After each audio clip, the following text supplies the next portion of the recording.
Hello, real estate investing fools. Welcome to another local spotlight. Today we're looking at Colorado Springs.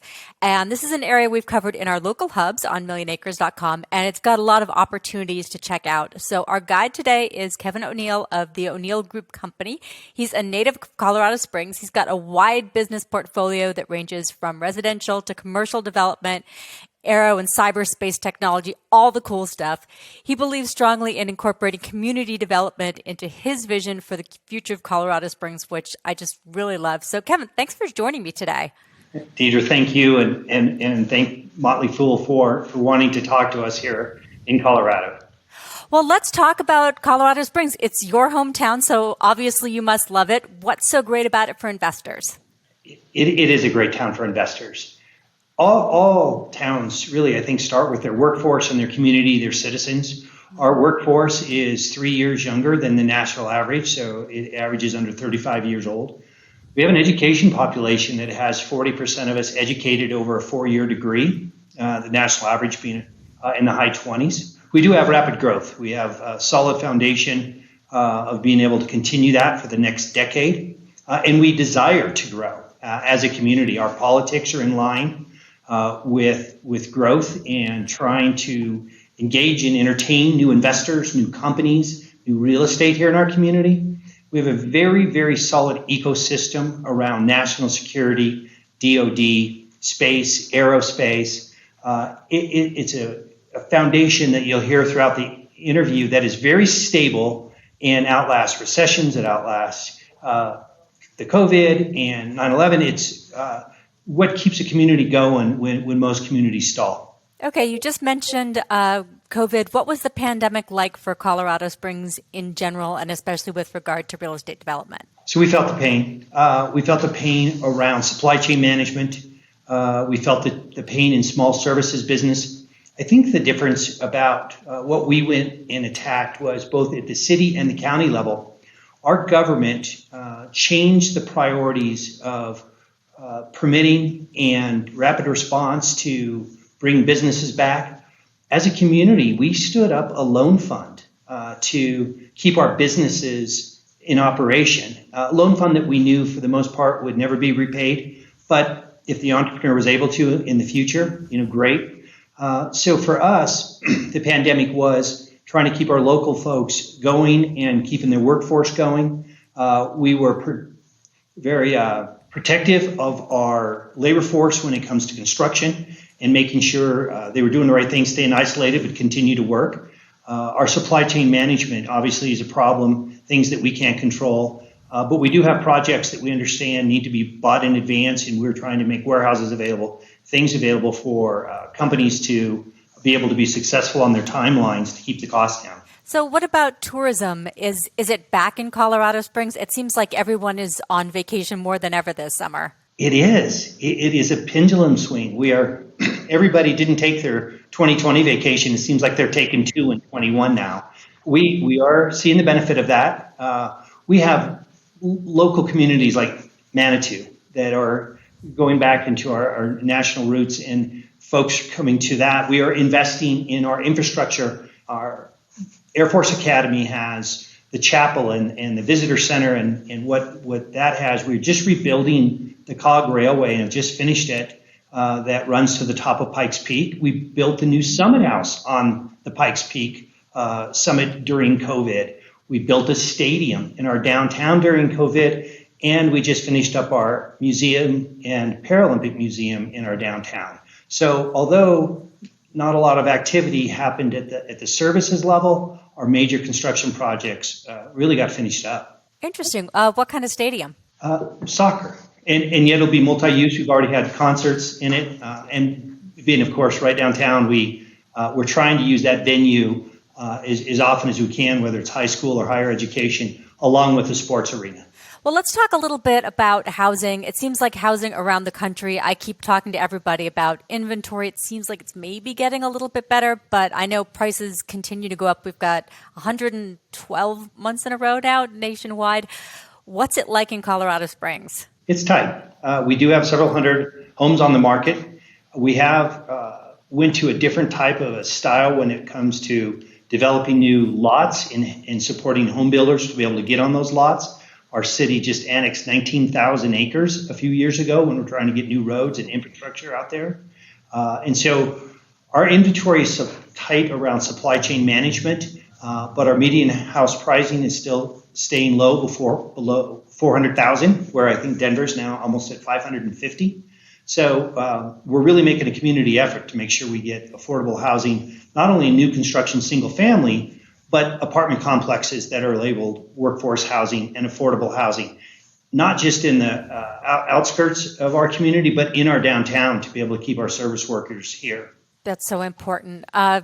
So are you seeing other people come from other areas like Denver or from out of state to Colorado Springs partly because it's a little bit more affordable? We are. In fact, I laugh. Folks in our capital in Denver don't like me saying it, but they're our best pipeline. As their prices go up, as their 20-somethings marry and have kids, they realize Colorado Springs is where they want to grow up. Our mountains aren't more than a rock throws to the west of our community. Our ski resorts are 2 hours away. We have trails, 4 seasons. It's a beautiful community to raise a family, and we are seeing folks coming from out of state, but we're also seeing a lot of them come from Denver, which is about 5 times our population. So you've got population coming in. How is that affecting the rental home market? Is there a large supply of multifamily? Is it mostly single-family residents? What's that landscape like? We do have a lot of multifamily being built. The great thing is we have it being built in all of the different categories, from tiny houses and trying to keep folks in that affordable to apartments also in the affordable, all the way up to the luxury apartments. We're hoping to see our first high-rise being built here in Colorado Springs. So we're building different types of housing, mostly apartments and single family, very few condos, but we do have some. Do you think that Colorado Springs is going to end up developing more of an urban core? Yes, if I have anything to say with it, it will. We really think that a strong downtown is critical. It's an identity, it's a culture, it's where folks want to call their city theirs.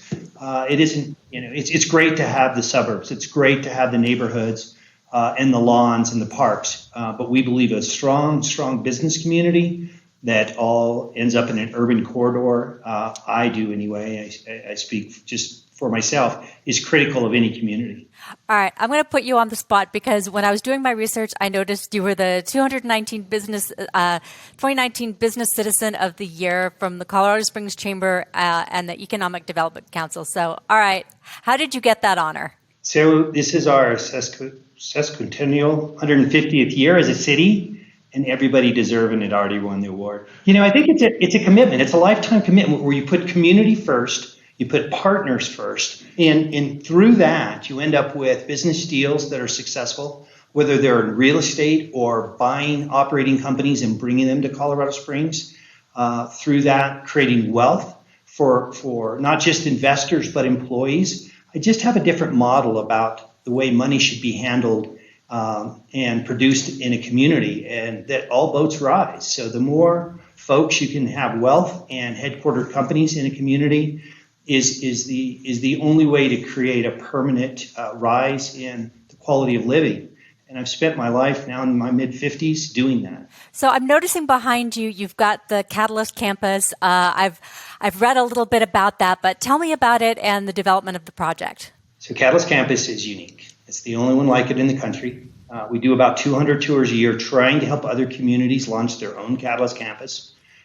It is a campus that is around advancing technology for the government. There are 17 main branches of the government that we try to affect. We actually have 5 of them working with us in the Colorado Springs campus. We have grown a second one in Maryland and a third one now in Ogden, Utah.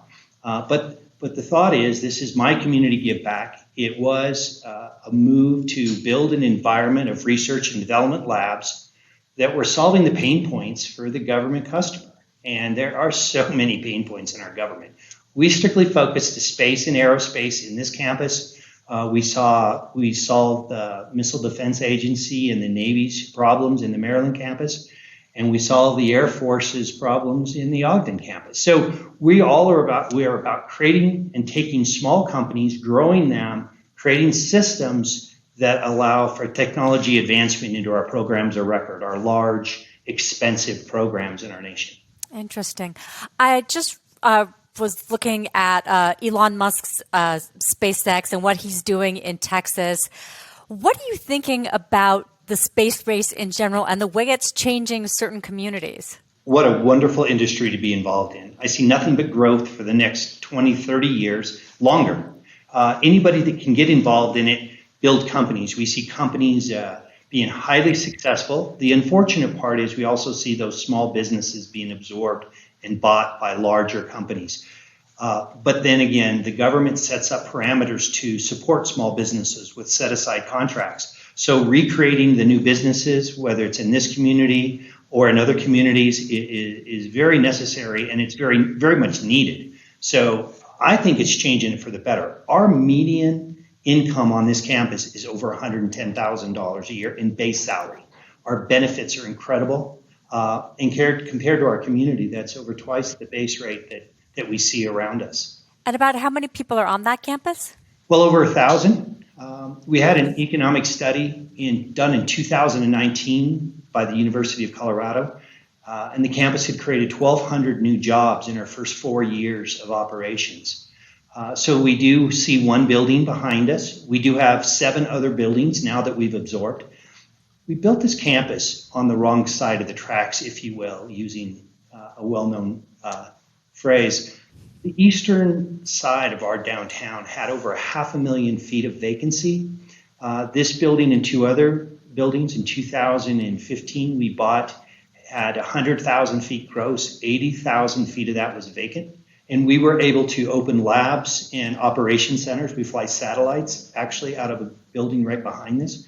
We were able to fill up not only these buildings, but another 100,000 feet proper to the campus and another 100,000 feet in our downtown corridor.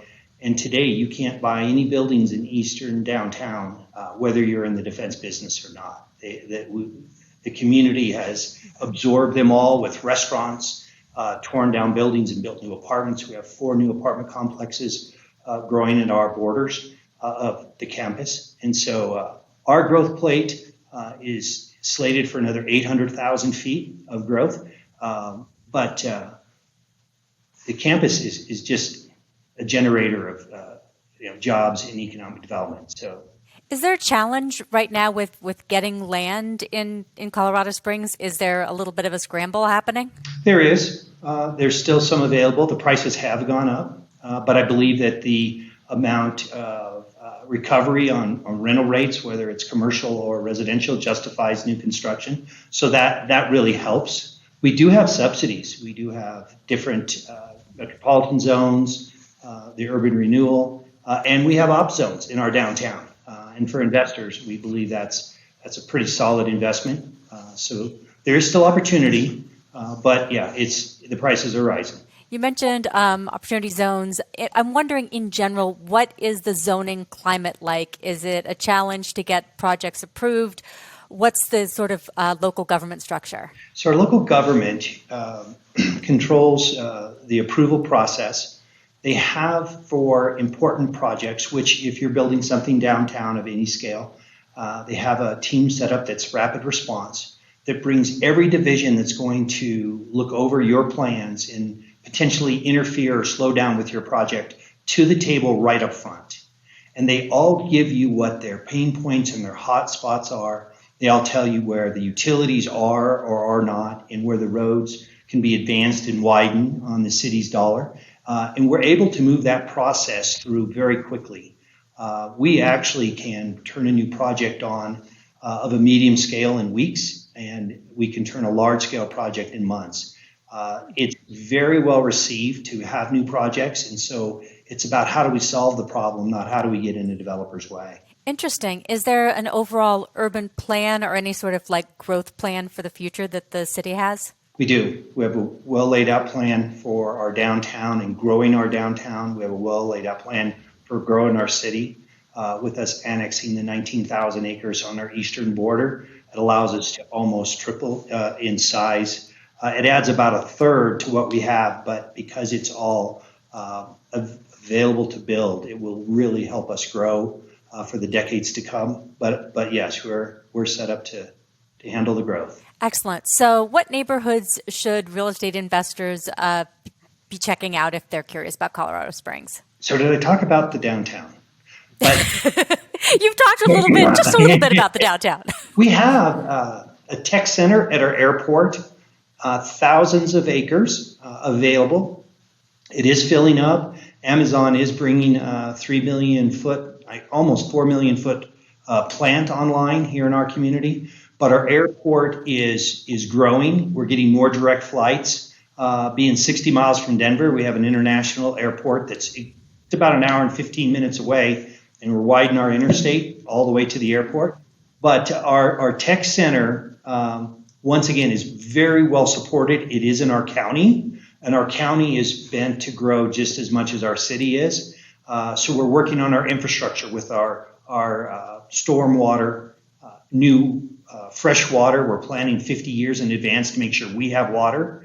We're using gray water and reusing it and watching what we're using in fresh water unnecessarily. So we have a plan to grow, a sustainable plan to grow. And I think those two areas are the best. So is drought one of the challenges that the area is facing? Are wildfires also a concern? We're not seeing wildfires in our downtown. We had come in a couple of years ago that were on the fringes on the western slope of our community. So today, knock on wood, no. We do have some in Colorado on the western slope, several hundred miles away. We don't face the drought problem that most communities do because we put in a very expensive, very large pipeline that is being fed by the mountain runoff. And that's 30 miles south of us in the Pueblo Reservoir, and we pipe it back up to our community. So we'll have water. We have senior water rights for most of the states. There is some that we have to send down the river, and we're actually doing that as we speak, opening up our fishing reservoirs to release water.